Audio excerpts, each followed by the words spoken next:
देश के प्रसिद्ध भगवान श्री तिरुपति के प्रसाद में मछली का तेल मिलाने की घटना के बाद देश भर के श्रद्धालुओं की धार्मिक भावनाएं आहत हुई हैं, जिसके चलते देश भर में भगवान के भक्तों में आक्रोश है। इसी के चलते श्रद्धालुओं ने मामले में दोषियों पर कड़ी कार्रवाई की मांग की है। वहीं दूसरी ओर न्यूज अपडेट उज्जैन ने भगवान श्री महाकालेश्वर के लड्डू प्रसादी के निर्माण की प्रक्रिया को जाना और शुद्धता का मानक देखा, जहां भगवान की लड्डू प्रसादी का निर्माण लड्डू यूनिट में पूर्ण शुद्धता के साथ किया जाता है। लड्डू प्रसादी यूनिट के प्रभारी सहायक प्रशासक ने बताया कि भगवान के प्रसाद निर्माण में कर्मचारी सबसे पहले भगवान महाकाल को नमन कर अपनी पूरी किट पहनते हैं। इसके बाद ही लड्डू निर्माण स्थल पर पहुंचते हैं। लड्डू बनाने में प्रदेश सरकार के द्वारा चिन्हित सांची उपक्रम से लाया गया शुद्ध घी उपयोग किया जाता है। वहीं बेसन, ड्राई फ्रूट, रवा उच्च मानक स्तर का उपयोग किया जाता है। समय समय पर शासन द्वारा इसके मानक स्तर का भी परीक्षण किया जाता है। लड्डू प्रसादी के मामले को लेकर महाकाल मंदिर के महेश पुजारी ने भी अपना बयान दिया है, जिसमें उन्होंने कहा है कि इस प्रकार मिलावटी कार्य तिरुपति के प्रसादी में हो रहा है, जो गलत है और श्रद्धालुओं की धार्मिक भावनाओं को आहत करने वाला है। जय श्री महाकाल। भगवान महाकाल को लगने वाला लड्डू भोग प्रसाद बहुत ही शुद्धता, स्वच्छता और पवित्रता के साथ तैयार किया जाता है। यहाँ कर्मचारी जब लड्डू प्रसाद बनाने के लिए आते हैं तो पहले जय श्री महाकाल का उद्घोष करते हैं। उसके बाद हाइजेनिक तरीके से हाथ वगैरह धो करके ही और बढ़िया कैप लगाते हैं। इसके बाद ही एप्रिन वगैरह पहनने के बाद ही वो अपने काम में लगते हैं।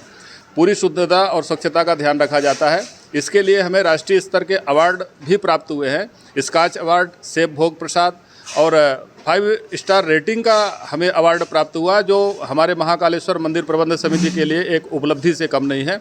दुनिया भर के लिए यह एक संदेश देने योग्य है और इसीलिए हमें संभवतः अयोध्या राम जन्मभूमि ट्रस्ट से भी आमंत्रित किया गया था लड्डू भोग की जानकारी के लिए, और हमारी टीम यहाँ से जाकर के उन्हें भोग प्रसाद हमारे यहाँ कैसे तैयार किया जाता है उसकी जानकारी भी अयोध्या को दी गई है। सर, इसमें क्या क्या मिलाया जाता है, किस प्रकार से शुद्धता की? हमारे यहाँ जो लगने वाली सामग्री है लड्डू प्रसाद में बनाने के लिए, उसमें मुख्य रूप से चना की दाल रहती है, जो हम लोग बेसन बाजार से नहीं लेते हुए दाल लेते हैं और दाल को हम अपने नियंत्रण में रख करके ही पिसवाते हैं और यही तैयारी करवा करके उसको उपयोग में लेते हैं। इसके अलावा रवा है, शक्कर बूरा है, ड्राई फ्रूट्स में हम लोग काजू मिलाते हैं, किशमिश मिलाते हैं और इलायची मिलाते हैं, और शुद्ध देसी घी सांची ब्रांड या जो मध्य प्रदेश शासन के द्वारा अधिकृत घी है उसका ही हम लोग प्रयोग करते हैं। देखिए, ये बड़ा दुर्भाग्यपूर्ण घटना है।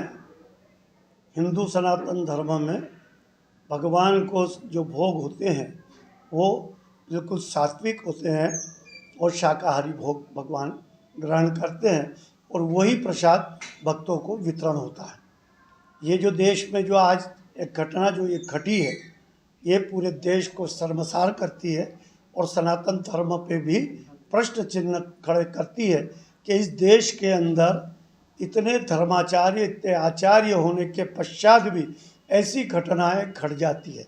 ये मैनेजमेंट का कहीं न कहीं मिली भगत है।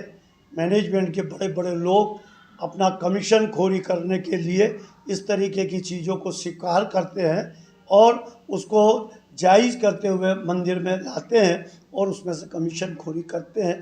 इसके ऊपर रोक होनी चाहिए, इसके ऊपर जांच होनी चाहिए और इसमें जितने भी मैनेजमेंट की जो कमेटी है, जो ट्रस्ट है, उसके जो प्रमुख लोग हैं, उनके ऊपर केस दर्ज होना चाहिए। छोटा व्यक्ति तो बहुत नीचे होता है, यदि वो किसी प्रकार की बात लेकर भी आ जाए, उसे ज्ञात भी है कि ये गलत हो रहा है और वो यदि उसका उजागर करना चाहे तो उसकी रोजी रोटी छीन ली जाती है। इसलिए अब आवश्यक हो गई है कि देश के सारे मंदिरों में से ऐसी जांच होनी चाहिए और जांच होकर जहाँ जहाँ प्रसाद की व्यवस्था है वहाँ वहाँ इस प्रकार से जांच होकर प्रति महीने जांच होनी चाहिए कि इसमें मैनेजमेंट की तरफ से क्या क्या कमी है या क्या क्या इसमें मैनेजमेंट की तरफ से अच्छी बात है, तभी ये चीज़ रुक पाएगी। नहीं तो कमीशन खोरी के कारण ये व्यवस्थाएं न रुक पाएगी। महाराज जी, उज्जैन के महाकालेश्वर मंदिर के लड्डू की बात की जाए तो कितनी शुद्धता और गुणवत्ता की बात?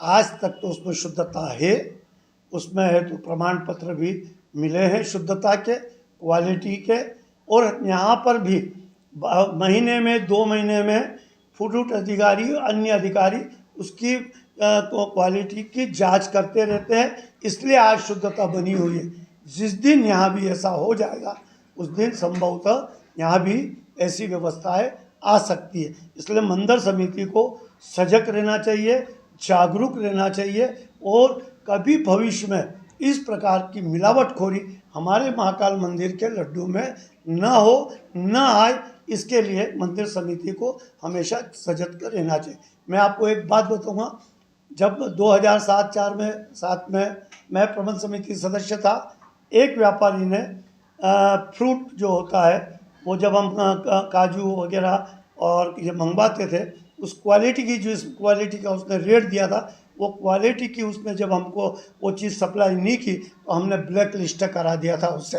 तो ये समिति सदस्यों का कार्य होता है कि गलत देने वाले को ब्लैक लिस्ट करें और उसको सजा दिलाएं, तभी मंदिरों में इन बातों को रुका। और यदि कमीशन खोरी रही तो ये चीज़ चलती रहेगी, बार बार उठती रहेगी और सनातन धर्म के साथ खिलवाड़ होता रहेगा।